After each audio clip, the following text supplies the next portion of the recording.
Assalamualaikum warahmatullahi wabarakatuh. Perkenalkan, nama saya Unaisa Zahra, mahasiswa UNJ dari Prodi Pendidikan Sosiologi. NIM-nya 14056248081. Nah, jadi dalam video ini saya akan membahas sebuah topik yang sangat relevan dalam kehidupan mahasiswa, yaitu budaya organisasi dalam lembaga pendidikan dan dampaknya terhadap kesejahteraan psikologis mahasiswa. Tujuan dari analisis ini adalah untuk memahami bagaimana budaya organisasi yang terbentuk di kampus dapat mempengaruhi kondisi mental dan kesejahteraan psikologis mahasiswa, baik secara positif maupun negatif. Analisis ini akan dikaitkan dengan teori-teori dalam sosiologi organisasi dan juga fenomena nyata yang terjadi di lingkungan pendidikan ini. Budaya organisasi dalam konteks lembaga pendidikan merujuk pada nilai-nilai, norma, tradisi, dan praktik yang hidup dan berkembang dalam lingkungan kampus. Menurut Edgar Schein, budaya organisasi adalah pola asumsi yang dasar ditemukan, dikembangkan, dan diciptakan oleh sekelompok orang sebagai cara untuk menghadapi masalah eksternal dan integrasi internal. Dalam dunia pendidikan, budaya ini tercermin dalam cara dosen mengajar, cara mahasiswa berinteraksi, bagaimana birokrasi kampus berjalan, hingga bagaimana organisasi mahasiswa dibentuk dan dijalankan. Budaya organisasi yang sehat seharusnya mendukung pengembangan potensi mahasiswa. Namun realitanya, tidak semua lembaga mampu menciptakan budaya yang inklusif dan sehat secara psikologis. Di banyak kampus, termasuk yang terkenal sekalipun, sering ditemukan budaya organisasi yang toksik. Misalnya, senioritas yang berlebihan dalam organisasi mahasiswa, tekanan akademik yang tinggi tanpa dukungan emosional, atau budaya tidak boleh terlihat lemah yang membuat mahasiswa enggan mencari bantuan saat mengalami masalah psikologis. Fenomena hustle culture atau budaya kerja ekstrim juga mulai merambah dunia kampus, di mana mahasiswa merasa harus terus aktif di berbagai kegiatan agar dianggap produktif. Sayangnya, ini sering menyebabkan burnout, stres, bahkan gangguan kecemasan.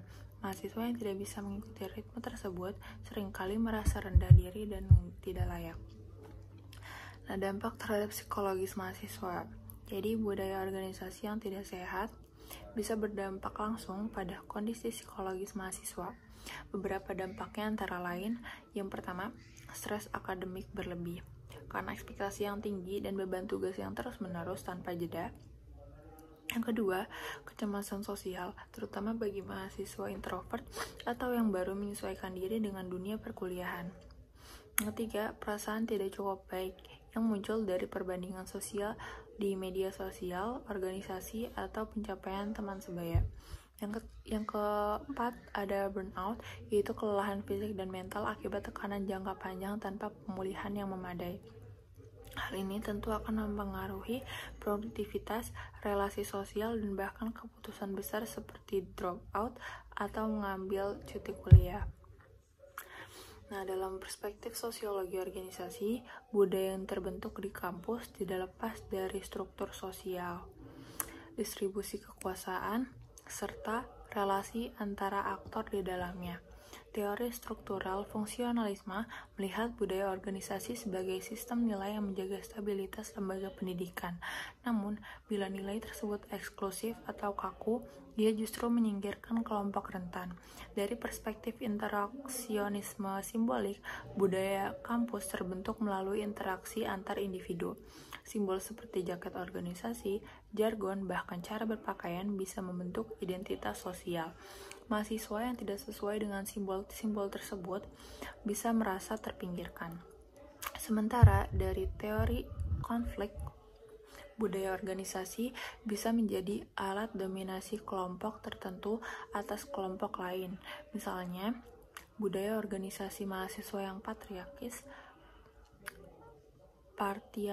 bisa merugikan mahasiswa perempuan, atau kelompok elit dalam organisasi bisa menekan mahasiswa baru dengan sistem kaderisasi yang keras.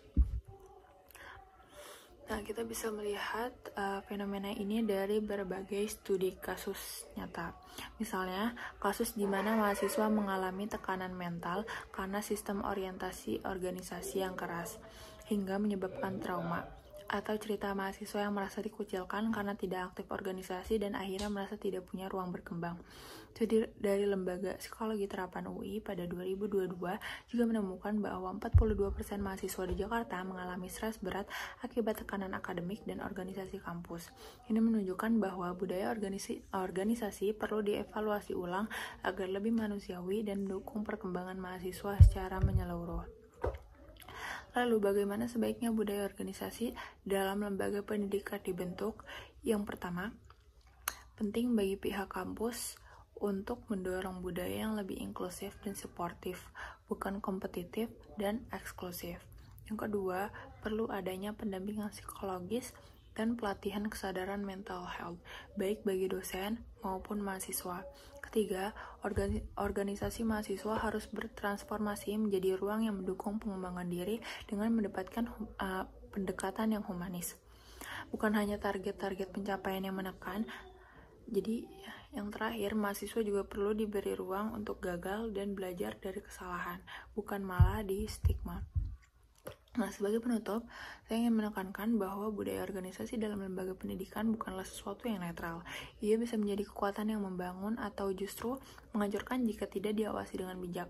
Mahasiswa adalah manusia, bukan mesin prestasi, maka sudah seharusnya budaya organisasi di kampus menjadi tempat yang ramah, suportif, dan menyembuhkan, bukan sebaliknya.